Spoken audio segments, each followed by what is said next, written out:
Hello friends, tonight we're going to take a look at the Smith & Wesson 442 Airweight, one of the most popular snub-nosed revolvers. You see them everywhere, and it feels like everybody has one.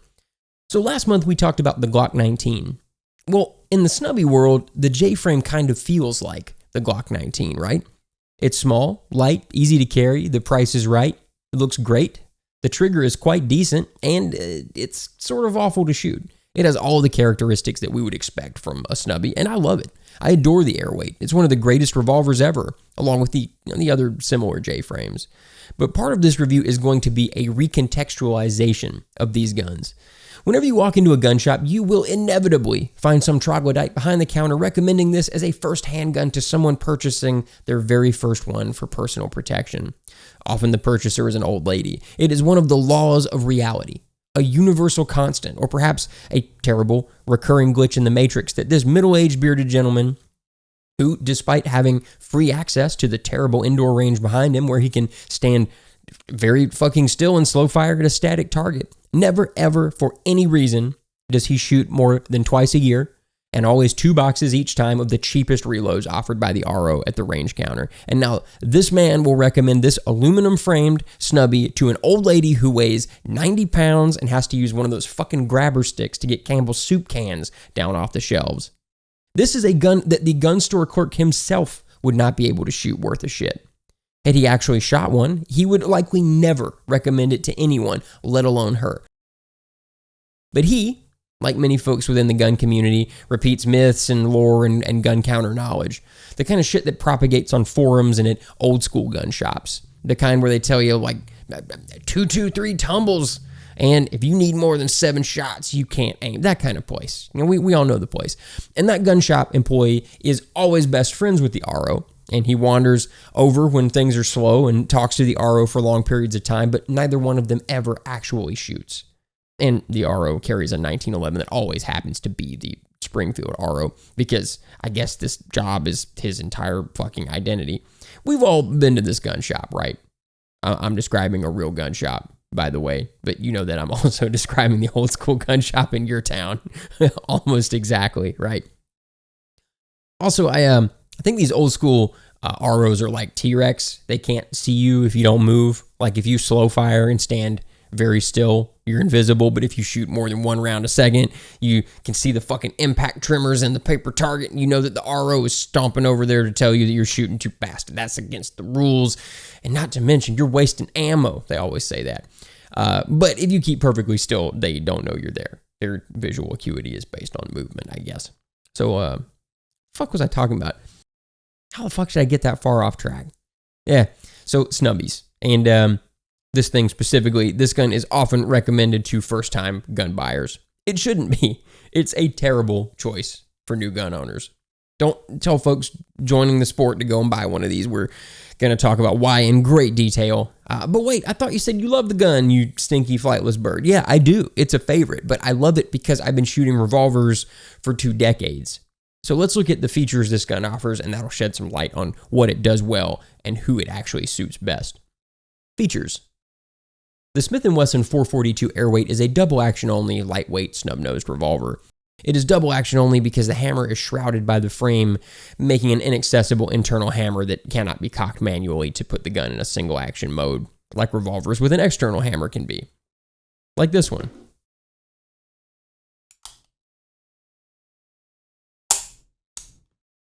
The idea is that hammers are a prime snag point that can get hung on shit as you're drawing the gun, or worse, the hammer could somehow be pulled back and cocked while the gun is in your pocket, if you choose to pocket carry it. Generally, I don't like shrouded hammers that much. It removes an extra option when you're firing the gun, but on a gun like this, I think the shroud is arguably essential, or at least desirable, depending on how you intend to use the gun. For me, it's a good idea in this case. This gun is chambered in .38 Special and is rated for plus P rounds. It is remarkably robust for a gun this small and light, and Smith notes that the gun is, and I quote, rated for continuous plus P use. I like that. It's important to me that I be able to shoot hotter loads through any gun that I train with. Training ammo only seems to get me so far. If there's a huge difference between practice and carry ammo, I'm not going to shoot the carry ammo that great. Maybe that's just one of my personal weirdnesses. I don't know, but I'm usually looking for training ammo that's basically as hot as the stuff I plan to actually shoot in a defensive situation. The cylinder holds 5 rounds. This keeps the gun small. The 442's frame is aluminum and it weighs a mere 14.7 ounces. The weight is perhaps what I like most about this gun. The Tomcat, for comparison, weighs just a hair less at 14.5 ounces. The Tomcat is a gun that I consider to essentially perform the same role as the 442. My particular gun is a bit older and doesn't have the Smith & Wesson lock hole thingy that we all hate so much. For purely aesthetic reasons, they really need to stop with that. They are all empirically uglier with the hole. The grips are a hard rubber, I think. They don't have much give to them, but yeah, I shoot wooden revolver grips so much, I really don't mind at all. If we look up top, the sight is a simple fixed gutter rear sight with the Smith snubby blade sight up front. Classic, and no surprises there. Exactly what you expect. The cylinder opens by pushing the latch forward like so. You're used to seeing me review Rugers on the channel, so I feel the need to point out all the differences. But for all my Rugers, I still love Smith & Wesson as well, just not with the same intensity. I like the Ruger button a hair more. Our cylinder is carbon steel, and the barrel is stainless steel. The black finish is quite beautiful, and it wears nicely. I don't think this finish is particularly robust, but as you carry it and take it to the range, it wears down on all the corners, and I love the way it looks. It's gorgeous to me. So I said we'd talk about why this is a terrible first handgun, and you told me last month that you enjoyed gun story time. I enjoy getting wistful and telling gun stories because I'm getting older, and this lets me reminisce about times long gone. I get to repeat completely unremarkable tales that are probably only half right because they happened like 2 decades ago. Oh yeah, that reminds me. Like 2 decades ago, this was my first handgun, this Colt Agent Special. See, I wanted to start shooting, and this, along with a .22 rifle and a few other things, it was the family heirloom gun collection. This was the family gun, the gun we had, so it was the only handgun I got to shoot. This was absolutely not the gun I wanted. I had no interest in this ancient piece of shit. TGP in the early 2000s wanted a super cool video game gun, like a Mark 23 or a Beretta 92 or like a Walther P99, or most specifically, a Glock. I didn't just want a Glock. I needed a Glock. You see, I had to have one. And then I shot a class with a loaner Glock 19. Then I really needed to have a Glock because the instructor told me I needed to have a Glock. So, that made that easy. And I thought they looked really cool. But I had this thing instead. What the fuck is this thing? It's all old and wooden and revolvery, and it's small and completely untactical. Like, where the fuck do you mount a flashlight on this thing? Ugh, it's awful. But I knew this was a Colt. And I knew it was objectively a nice gun, even if it was absolutely the fucking opposite of what I thought was cool at the time. Also, my chair is making the worst noise, and I apologize. How things have changed, though. These days, I'm bored to death of the sameness of 9mm tactical semi-autos in 2022. They're all the fucking same. But this is something different. And now I can't get enough of revolvers. Revolver time is my favorite time. But I was stupid, and I had to learn that. Now that I think about it, I learn that every day. I spend a lot of time learning that I'm stupid. And I very much value that time as much as my revolver time. And that's what happened with the Colt over the course of a summer. You see, at that time, .38 special ammo was very cheap, unlike now. And I was very young and bored with no significant financial responsibilities besides my Walmart ammunition budget. So that summer, I bought as much .38 special Winchester white box and 12-gauge bulk birdshot and .22 that I could afford. I decided that if this was all I had, I was going to practice until I had my fundamentals down. And then when I could put this shitty old thing away for a nice new Glock, I'd have some experience at least. And shooting any gun is better than no gun. Even to this day, I enjoy just about every gun I shoot, even if the gun sucks. Just guns are cool. What can I say? So I go to the range with this thing, which is just a farm where I shot at the time. All of my prior experience was with semi-autos. Nice, gentle, cool, tactical semi-autos. I remember taking my first shot with this gun. How the fuck could I forget? It was like, wham, it felt like the gun had punched the shit out of my hand. Like, wow. The gun had very little muzzle rise, but goddamn, it fucking socked me good. And I wasn't holding the damn thing right at all. I was doing the thumbs forward grip like it was an auto because that's all I knew. And I wasn't using my support hand properly, and my firing hand was over gripping, and it was a goddamn mess. So I shot again, pow, another punch to the hand, and more until I was done with the cylinder. And Jesus, I thought if this is 38 special, what is 357 like? It hurt. I'm not ashamed to say it.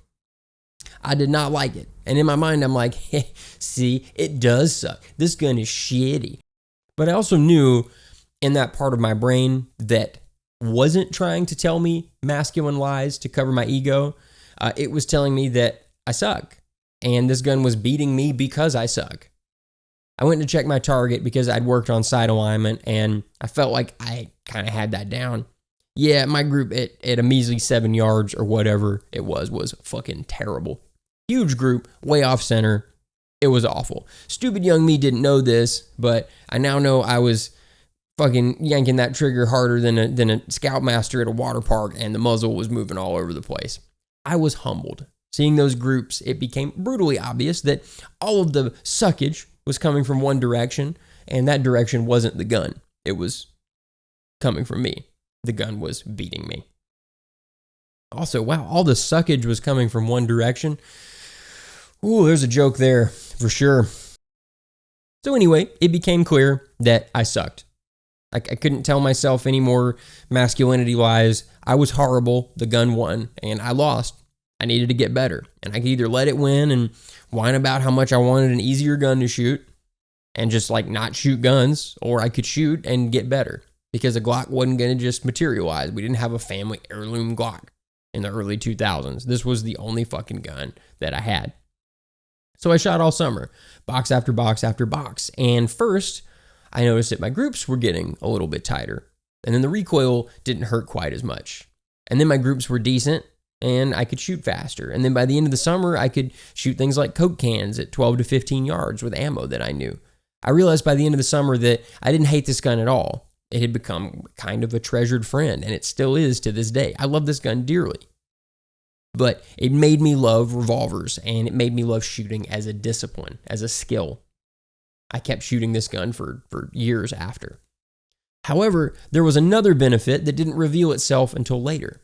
Some months later, after the summer of the 38 Special and the 22 and the 12 gauge, I got a Glock. It was the mid-2000s, and I didn't get to pick which Glock, so I got a Glock 22 in 40 Smith & Wesson. It wasn't the Glock that I wanted, but it was the Glock that was available. And it definitely wasn't in the caliber that I wanted, but who fucking cares? It was a Glock. It was my dream gun.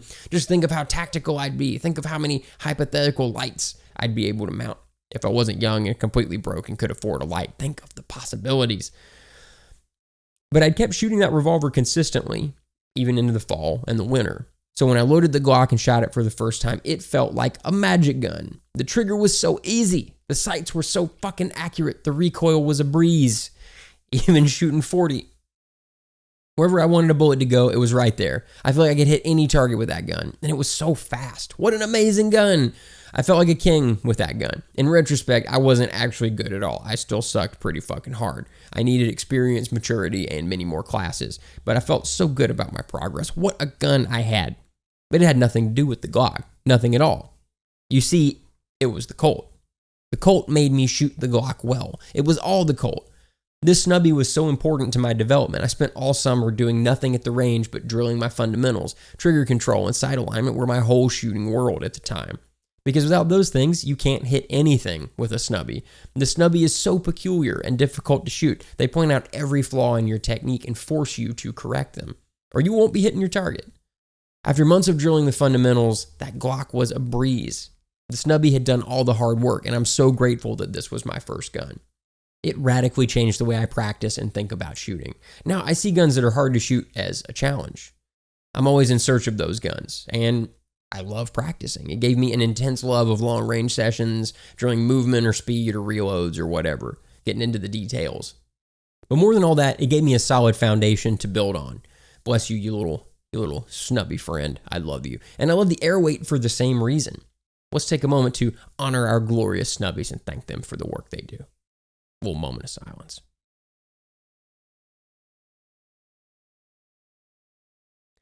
My neighbor's dog opted not to honor the moment of silence.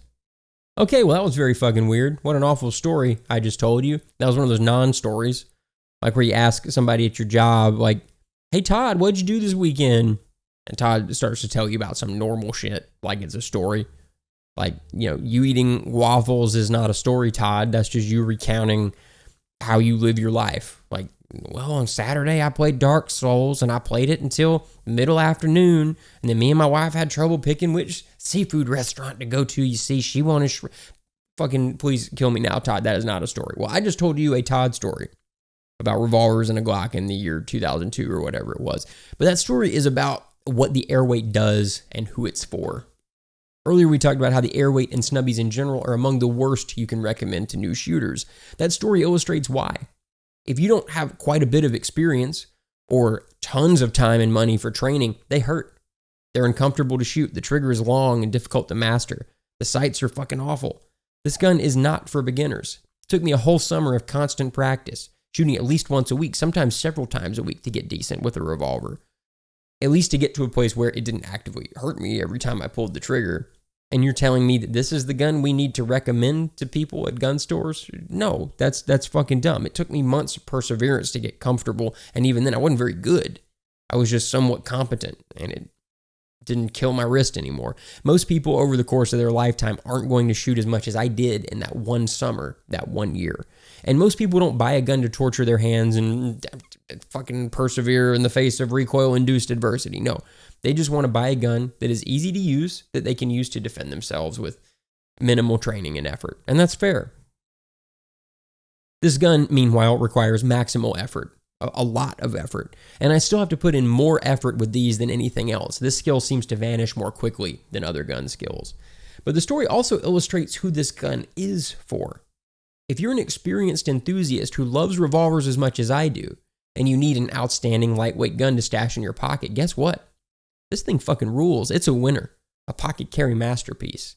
And you get a new challenge to overcome and a new gun to train with. I highly recommend these. They're actually quite fun to shoot, precisely because they're awful to shoot. You're practicing with a cool gun that you can carry for defense, and it points out problems with your fundamentals and gives you immediate feedback on whether or not your solutions to these problems are working. The gun is also very lightweight and fills a niche. This is the sort of gun that won't tug your gym shorts down if you have it stashed in a pocket at home.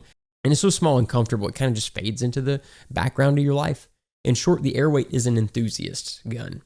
It's a gun either for the expert, which I most certainly am not, and the experienced revolver fan who is always looking for a way to improve. That's more me. I'm a revolver enthusiast. If you are as well, this is a gun you should consider.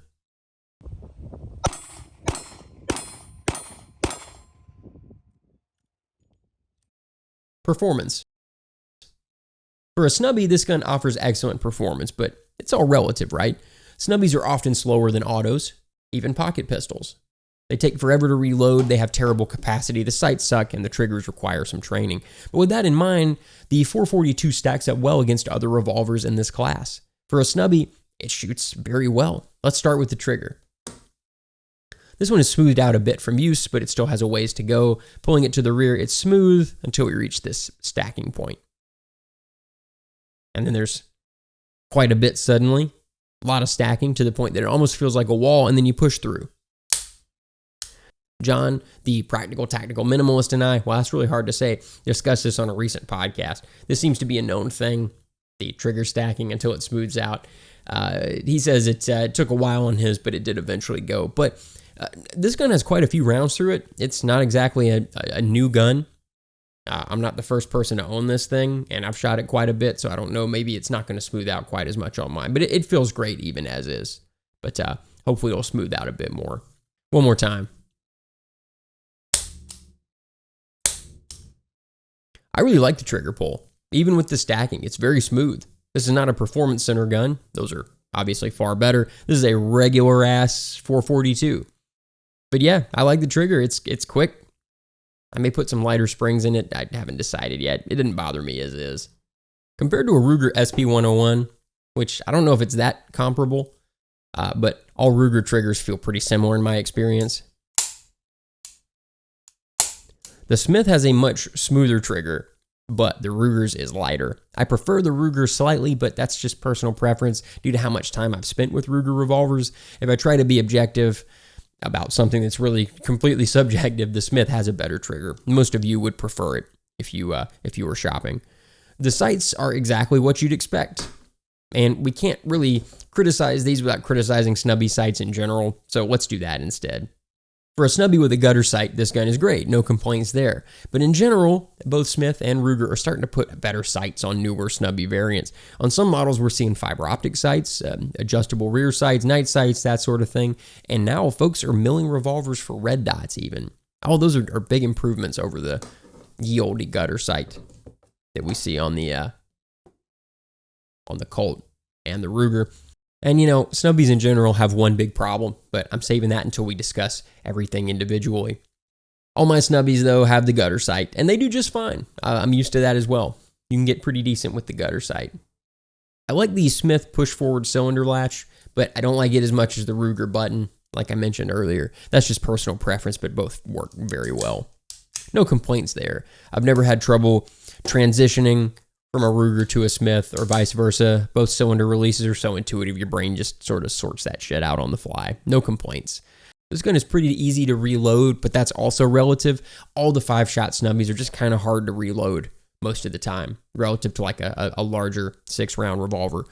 You don't have much room to work with that small cylinder attached to a small gun. And then some of the speed loaders, they kind of get hung up when you're trying to get them in there. It's just awkward, especially if you're used to larger revolvers.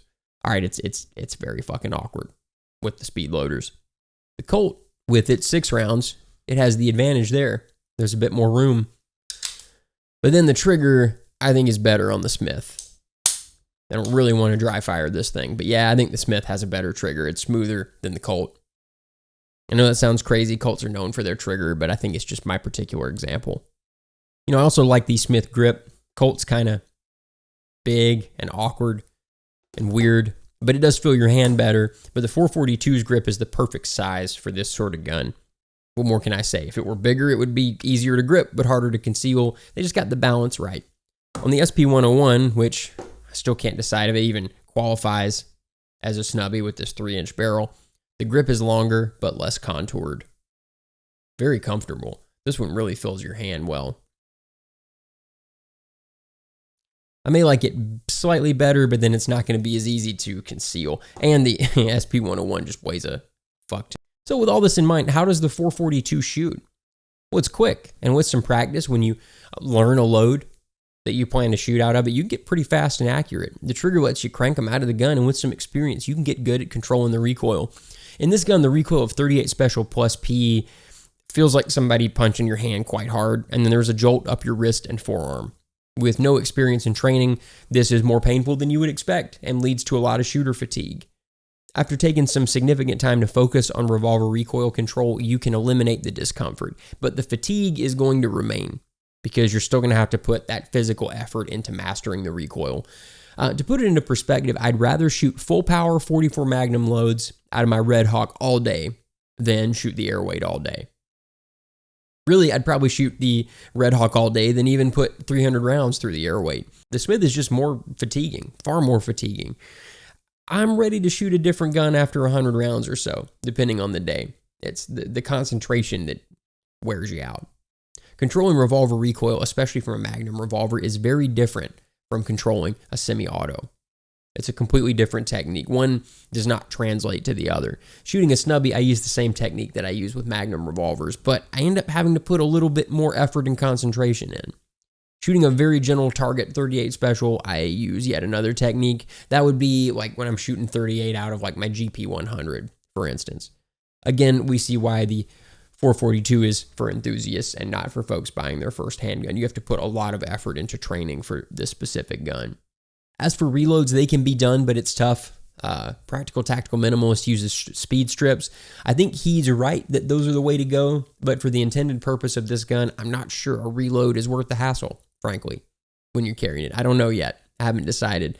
And only you can decide that for yourself. All the same, you need to practice reloads, and they're a bit tougher with the 5-round snubbies and other guns like we talked about. So to sum it up, this gun is a ton of fun to shoot if you're experienced and you like this sort of thing. But what was that problem with snubbies that I mentioned? Well, if you have a lot of experience with them, you know that because of the short barrel and how much 38 loads differ from one to the next, there can be radical shifts in point of impact from one brand and loading to the next, but you can't move the sights. You have to practice with a specific load, learn where they hit, and commit to carrying that. When I experimented with different loads a few weeks ago, one load shot a foot high and over a foot to the right at 10 yards, and I was stacking them in right on top of each other in that one spot. And then the next load was shooting 6 inches high and just a hair to the left, so obviously the second load would be much easier to use in this gun. With the first one, I would have to almost calculate where each shot was going as I pulled the trigger. That's just not great. John and I have discussed this many times, and we both put a lot of effort into finding loads that will go where we want them to. And you have to find the ones that work with your specific gun. It'll vary from one example to the next. If I tell you what load I like, it might perform totally differently in your gun. You just have to put that time in. Again, this is for enthusiasts. A beginner isn't going to understand any of this, and they're going to get frustrated, or worse, send around someplace where they didn't mean for it to go.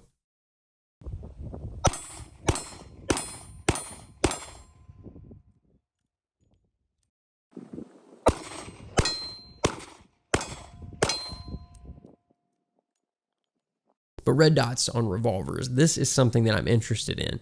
The new snubby variants with adjustable sights are awesome, but a red dot would do the trick, perhaps better. Instead of having fixed sights that you have to work around, a red dot would let you quickly and easily adjust the dot for whatever new load you want to use for a while. That's very promising, and I'd like to get a dot-equipped revolver on the channel one day. We also need to talk about how the 442 carries, because that's important. I like it around the house when I'm wearing running shorts or something. It's so light. The Beretta Tomcat is light, but it's like a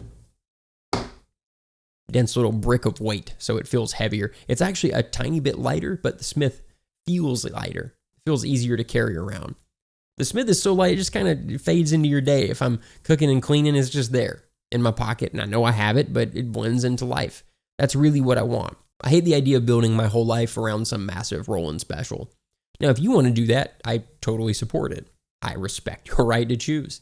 You might even call me pro-choice, but I'm not going to do that. I'm probably not going to carry something that massive, and I don't like folks telling me that I have to feel armed. For what I'm using it for, this gun is excellent most of the time. And if I need something larger, I would, grab something larger. And only you can decide how much gun you really need. No one can decide that for you. Putting the 442 next to a pocket pistol, the Tomcat is better in almost every way. The Beretta has greater capacity, you can reload it quickly, the sights are much better, the trigger is better, and the gun is just generally easier to shoot. 32 is a dream to shoot, and you can fire the Tomcat pretty fucking quick and get a new magazine in there just as fast.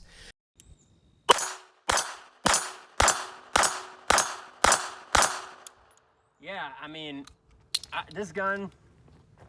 But it feels heavier, even though it isn't. And when it's in your gym shorts or jeans, you can see a big gun-shaped outline there. The 442 is so curvaceous, that doesn't happen at all. You just look like you have a sort of curvy bulge in your pants, like you're having a truly great day. Or maybe you saw a particularly beautiful horse. And like I said, the weight of the 442 is distributed so differently. It feels less bulky, and it's just generally more comfortable. The Airweight is purely about concealability and comfort. It's worse in every way, but it's less picky than the Tomcat. With the Tomcat, if you don't lube it often and use the ammo that it likes, it can have problems. The Airweight isn't ammo sensitive, of course, but it does require cleaning. Revolvers need more maintenance than shit like Glocks. That's something else they don't tell you at the counter. But all this to say, sometimes the 442 is the right thing. And when it is, I love it. It's amazing. Final thoughts. You probably don't need the Airweight. If you're looking at this as a possible first gun, please don't. Though I can't tell you what to do, and you should get some second opinions. Generally, there are much better options. Get a smaller Glock or a SIG 365 or a Shield or whatever else, but just don't get a snubby. I don't think that's the right first gun for most people. And really, you probably don't want a Tomcat for the same reason. It looks appealing as a first gun, but it's not a good choice either. It's for enthusiasts also. It requires frequent maintenance, the cartridge is less common, and it has some curious weirdnesses. Get a modern polymer auto in 380 or 9mm, something that fits your hand well, that's pleasant to shoot. Maybe something you'll even enjoy. And get the largest one that'll still work for you. If you can still carry it, get that Glock 19 that everyone is always telling you to carry. It seems pretty big to me, but hey, sometimes it's the right call, and it might work for you. If you can make it work with your body type and the way you dress, go for it. Or for home defense, just get a Glock 45 or a Walther or whatever. Get something comfortable. And for home defense, get a Glock Model 45 or a Walther or whatever. Get something big and comfortable. But most important of all, don't listen too hard to the gun counter guys. Go to one of those ranges with a ton of rental guns and shoot everything that appeals to you. You'll find something that you like, that isn't a chore to shoot, that fits into your life and your pants. So shoot anything that you find interesting. That's the best way to learn what you actually want and what's going to work well for your life. Okay, now, for the enthusiasts, you need a snubby in your life. Not only are they convenient and fucking cool, they represent an awesome challenge. You can brush up on your fundamentals and get a cool new little gun. I highly recommend them. Revolvers in general will do wonders for your technique, and you get to step into a new shooting world. Because I review guns on the internet, I get burned out on the sameness of guns in 2022. But revolvers have existed in a form that is recognizable as something like a modern revolver for so long that there are decades and decades of cool guns to explore. Revolvers are just going to make your life more interesting. They definitely make my life more interesting. Thanks for watching. I hope you all have a wonderful evening, and I'll see you soon. Good night.